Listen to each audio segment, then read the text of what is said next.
Good morning. I am so excited to be here because I think that the subject of negotiation is such an important subject, and yet so many people go, oh, that has nothing to do with me. I'm not a salesperson, I'm in marketing, or I'm in hospitality, and I don't do the negotiation thing. And every time I mention the word negotiation, this is generally the reaction that people have. Whether you're an MBA student or whether you're in one of my audiences, people get really nervous at the subject of negotiation. And I was trying to figure out why that was the case, because for me, it's in my DNA. I grew up in a family just like my Big Fat Greek Wedding. So if you've seen the movie, Nero Vardalos was not joking. That is how I grew up. That's how I earned the nickname, the negotiator. My parents love it now because they're like, I'm negotiating their mortgages and their cell phone bills and things like that. It's worked out quite well for them. But I started to think about why is it that people have this particular reaction to negotiation? And the reason is this misconception that negotiation looks like this. It doesn't have to be combative. It doesn't have to be that bang your fist on the table moment. It's actually just a form of communication. If we were in agreement, we wouldn't have to negotiate. We wouldn't have to do any talking whatsoever. So all negotiation is a simple conversation. It's two people just trying to reach an agreement. But I understand why people have this notion or this misconception about the combative nature of these conversations. And the reason goes back to our caveman and cavewoman days. When you were faced with a threat way back then, what happened was all of the energy would basically leave your brain and go to your limbs, and that's what allowed you to run like hell from that threat, whether it was a saber-toothed tiger or some other physical threat of some kind. That's what gives you that superhuman strength to be able to accomplish running the hell away from it to save your life. Now, when in today's world, we don't have those physical threats very often. I mean, there's a few times I've wanted to slug somebody, but I don't. What happens, though, is our brains still function the same way.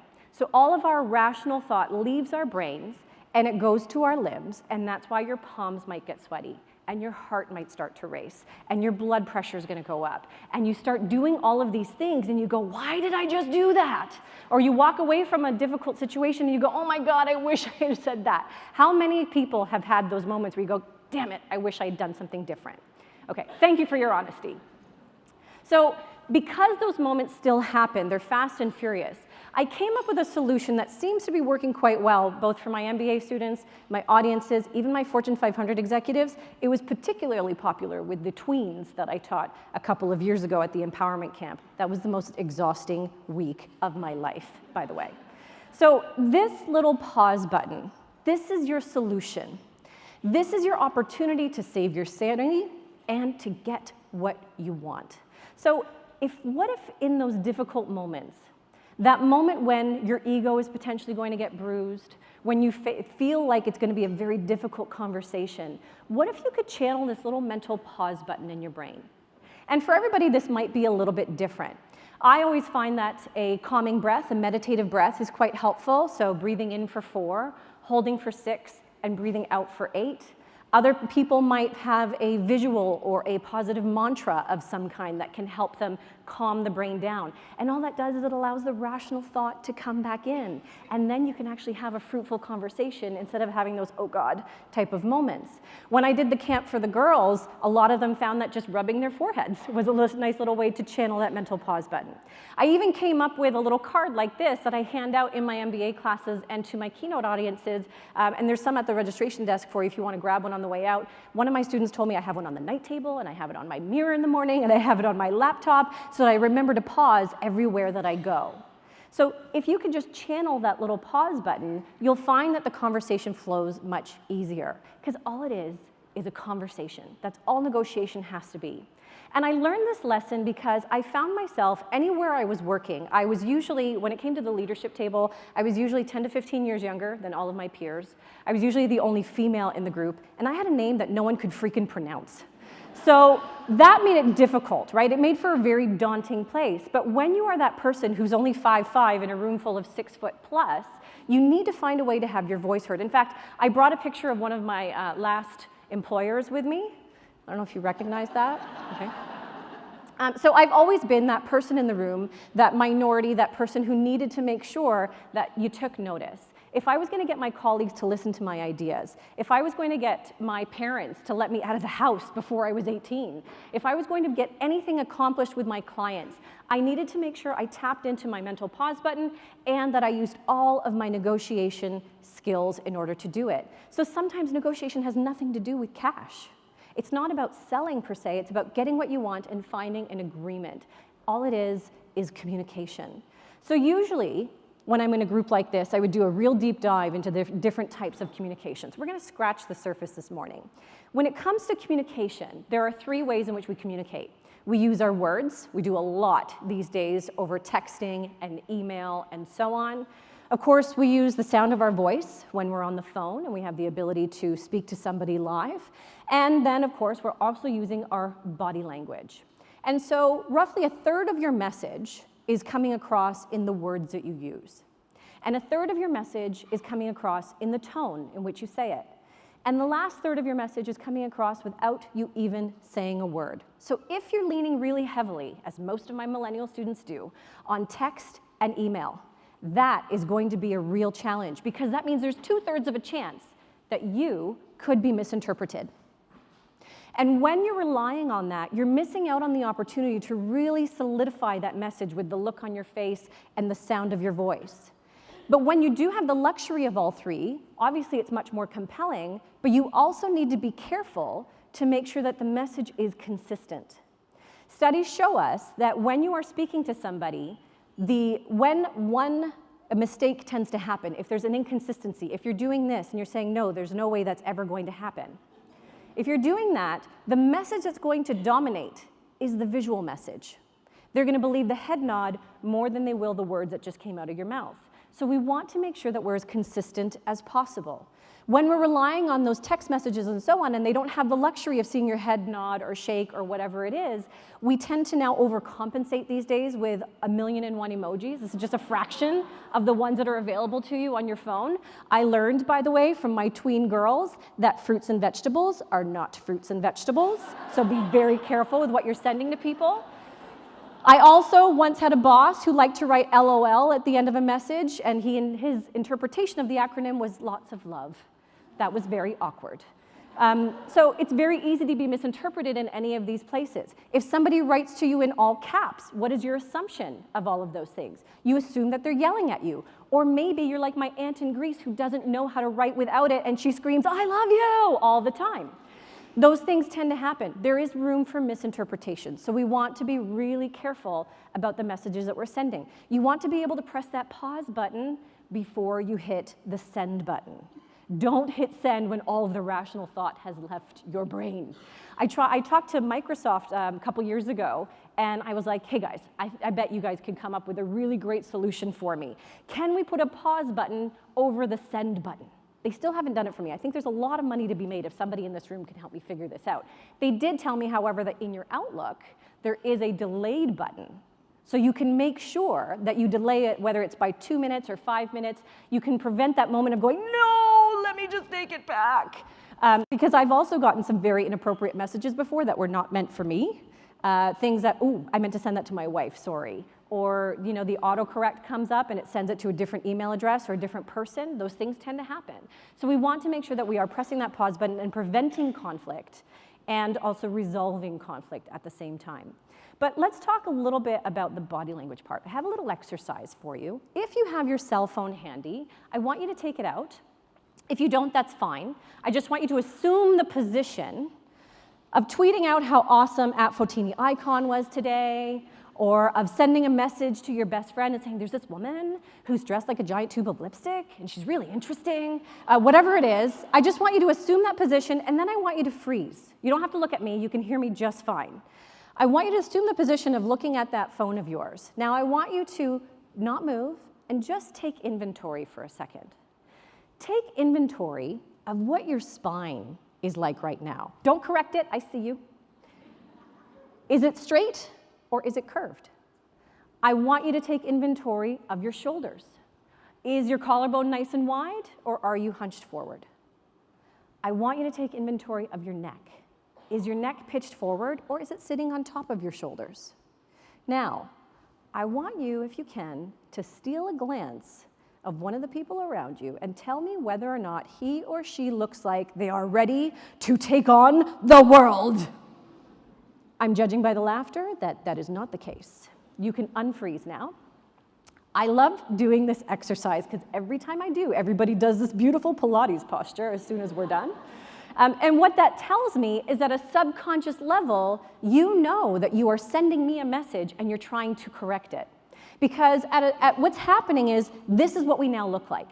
If anybody needs a change of career, by the way, chiropractic is a great way to go. I read recently that children are now growing horns on the back of their skulls because of this position, this posture that we are starting to adapt. So when we're doing this all of the time, this is the image that I see. And if I see a student in my class or someone in a boardroom who's slumped like this at her chair, I'm going to assume, because there's 2/3 of a chance I'm going to get this wrong, I'm going to assume that this person is not interested, perhaps even not capable of the project that I have on my mind. This person's not going to get my attention. This person may not look like they have all the credibility that I need to assign them this particular project that's coming up. This is the message that they've sent me without uttering a word. These are the messages that you could be sending somebody when you're walking into a negotiation of some kind or a difficult conversation, when you need them to get on board with you and you need them to believe in whatever it is that you are pitching them right now. Now compare that image to these ones. Ever since I did that girls' camp, I have to include Beyonce in all of my slides. When you think about powerful positions, these are the ones that come to mind. These images come to mind. And Dr. Amy Cuddy did a phenomenal TED Talk about how your body language shapes who you are. It's a really great 20 minutes of your time. She also wrote a phenomenal book called Presence. And in it, she talks about power poses. And power poses have been studied over and over again. She came up with the concept, they debunked it, and then they did it again. They went, no, this actually works. So what they found was, when you adopt a power pose, you get into a much more positive headspace. You actually get more confident. So she doesn't say fake it till you make it. She says fake it until you become it, because your brain is going to catch up if you just adopt one of these poses. And of course, my perception, if you're only giving me 1/3 of the message, when I see a power pose like this, my perception is going to be that you are much more credible than something else. Now, this isn't the only power pose. It happens to be my favorite, the Wonder Woman pose. But there's also this one. If you've ever run a marathon, you know this is the first thing you want to do. It's called the Victor. There's also the hands behind the head and feet up on the desk. That one's called the Villain. If you've ever spent any time on public transit, you may be familiar with something clinically called the man spread. So all of these are different power poses, and the reason they exist is because they take up physically more space. And when you take up physically more space versus if you're sitting at a table like this taking notes, and you're crouched like this, I'm not going to see you. You may not be in my line of sight. I may not notice what it is you have to say. I may not take you quite as seriously because of the message you're putting out there. And so it's really important to pause and think about, what is the message that I want to send before I even open my mouth? I will tell you a little anecdote. So I've been working on my own as a negotiation consultant for the last 5 years, but before that, I was working in corporate for a long time in a cosmetics company, and then I worked at a consulting firm. And the consulting firm was hired to train us to be better negotiators. I was negotiating with Walmart on a daily basis on behalf of my company, and I walked in the room and I went through this workshop, and it went really well, and they went, you should be doing what we do. And I was like, yeah, sure, someday. And they said, no, seriously, you should be doing what we do. Years later, my boss, the guy who hired me, said to me, he goes, you know, I knew I wanted to hire you the second you walked in the room. I'm like, this could get really awkward.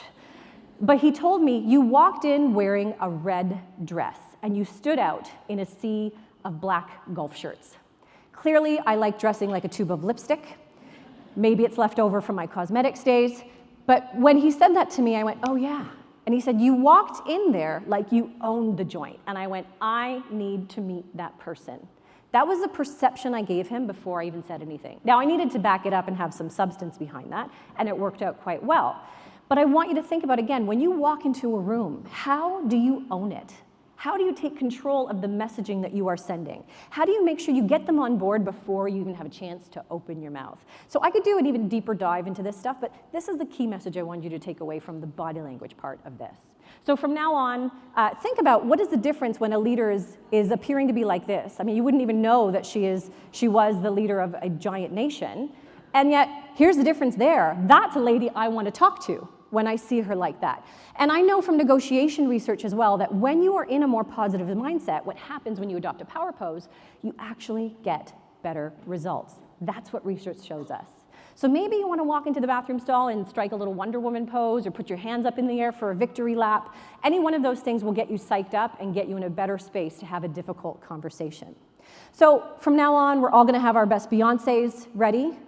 And I won't spend a ton of time talking to you about tone today because I don't have that much time. But like, there is this concept that has been coming up a lot more these days. It's called vocal fry. And every time I do a talk and I mention it, I have a bunch of managers coming up to me at the end going, how do I get my team to stop doing that?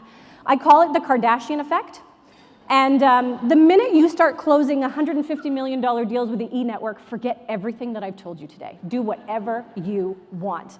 Until then, be aware of some of these bad habits that we have picked up that might hurt your credibility. I can tell you, not one of my 30 tween girls did the vocal fry. From 11 to 14, they had not adopted that habit. We pick up a lot of these things along the way. There's this other one where the inflection goes up at the end of a phrase, and I don't know if you're asking me a question or if you're making a statement, so if you're doing that, then I'm gonna doubt you because you sound like you're doubting yourself, so why wouldn't I doubt you too? And it's super annoying to listen to. So, again, you wanna think about how am I going to be credible? What is my volume going to be? I remember doing this camp with the girls, and one of them would speak up and say something, and I go, I can't hear. Okay, and then she would go quiet like this again. And we worked on just getting the volume and projecting properly because who's going to want to go along with your idea if they can't even hear what your freaking idea is?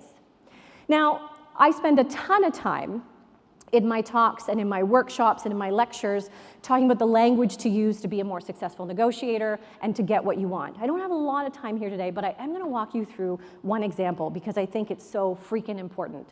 Now, you need a little bit of a backstory for this, and I'm going to tell you that 4 years ago, I sold my condo and I moved into a house. I hate house living. I hate it so much, a few months ago, I sold that house and moved back to a condo. Now, I had a house in downtown Toronto, and I realized that I don't like taking care of the garden in the back. I don't like snow shoveling. I don't like anything related to house maintenance, and that is why I pay an exorbitant amount of money in maintenance fees to not have to deal with that. But I am very good at delegating. So I started asking around about snow removal services. And I knew when I moved into the neighborhood, someone had told me that the kid across the street was shoveling the driveway for the old woman who had the house before me, and he did it for about $200 for the whole winter. Every time it would snow, he would show up. Now, I didn't know these people yet. I didn't know how reliable this kid was, and I didn't know if he was gonna wait till after school and so on. I'm like, let me just find a professional to do this. So I started asking around, and people told me that I should expect to pay about $400 for the season. Now, I should tell you, downtown Toronto, my driveway was as big enough for my car and a tiny little walkway around it before you go. That sounds too cheap. So I was expecting to pay about that much for 4 months of work. And I put a post in a local Facebook group to see if there was any snow removal people who had their services. And this is a snapshot of the conversation that we had. So I've not photoshopped this, but this is a great example of negotiation at play over text message and how you can leverage your skills even there. So first he reaches out and he says, I would take care of your property for $800 for this season. I was pissed. I was like, no way, you think I'm a woman and you're gonna take advantage of me and that's why you're opening ridiculously extreme, another negotiation concept. So we know that we're supposed to open a little bit more than what you want to finish with in negotiation, but that was like going off the deep end, like piss me off territory. And I'm gonna ignore the, the informality of this message because it is Facebook Messenger. I don't expect to be speaking with perfect grammar and such.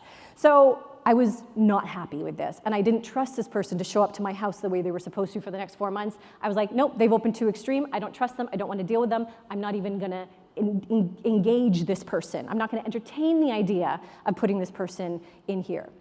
So I said the following. I said, wow, period, not even exclamation point. That's a lot more expensive than other quotes. Thanks for reaching out, but that's too much for me. I didn't even want to actually conduct the negotiation process with him. You'll notice, though, that even though I was riling, I managed to press my pause button and be nice and polite because I don't know who this person is. I don't know if he's one of my neighbors. I don't know if I'm gonna have to cross paths with him, or maybe I will have to go back to him. If I burn that bridge, then that could be problematic. And negotiation doesn't have to be combative. It can be diplomatic. It can be just a very rational conversation between two people if you can channel that mental pause button. Now, appropriately, he came back. He said, how much are you looking at spending? So I was like, okay, let's see where this goes. I've since realized I should have paid this guy a commission because I use this conversation in every single one of my talks. And you can read about it some more in my book next year. So he says, how much are you looking at spending? And I said, I've got students in the neighborhood willing to do it for 200. He anchored at 8, I'm anchoring at 2. I was willing to pay for someone more reliable, but you're just too far outside of my price range. So again, I'm thinking he's not gonna try and come back to this. I'm just gonna close the loop on this and we'll see where it goes. He comes back. He says, so, ... How much do you want to spend? I live at this intersection. The lowest I can do for you is 500. Dun, dun, dun. I know my highest is 400. He's just said his lowest is 500. Now, I know that's a trigger for me to go, you're lying, because everybody says the lowest, the highest, the max, and so on. But I'm not here to talk to you about all that stuff today. I do want you to get this message. Because I was like, there's no way I'm going to do that, I again said, thanks, but that's still way too much. I'll have to settle for one of the kids. Now, often, I'm in full-day consulting sessions or training programs with my clients, or I'm at an event like this and my phone is tucked away. I had this conversation in the morning. I said thanks and I thought I closed the loop and I put my phone away and didn't look at it again. There was a message waiting for me. What do you think it was? 400 it was. I thought the lowest he could do was 500. So you're gonna wanna watch your language and press pause before you say something you're going to regret. Now, I didn't even see the 400, but at 5:18 p.m., there was one more message waiting for me. Any idea? 300 it was. Ladies and gentlemen, this is the power of pause, right? So it was inadvertent. I didn't even mean to do it, but by saying nothing, instead of being rude and banging my fist on the table, you can get what you want. You can be polite, you can be diplomatic, you can just have a conversation with somebody and get these types of results. Sometimes less is more. So I hope that this message resonates with you because the language is really important. The words you choose to say and not say, the tone you choose to use when you are saying those words, and of course, how you show up when you get there. So today, I hope that you've taken away a little bit of pause for perspective, to take a little mind shift and go, hey, this doesn't have to be so combative. I hope that you take away that communication is all about being consistent and making sure that you're not sending them all of those mixed messages. And sometimes you can even pause to be quiet and maximize the time that you're not even talking. So I thank you very much for all of your attention. If you want to grab a pause card on your way out, you're welcome to. I also give free advice on Instagram if you follow me on the stories there. But I hope you enjoy the rest of your day, and thank you so much.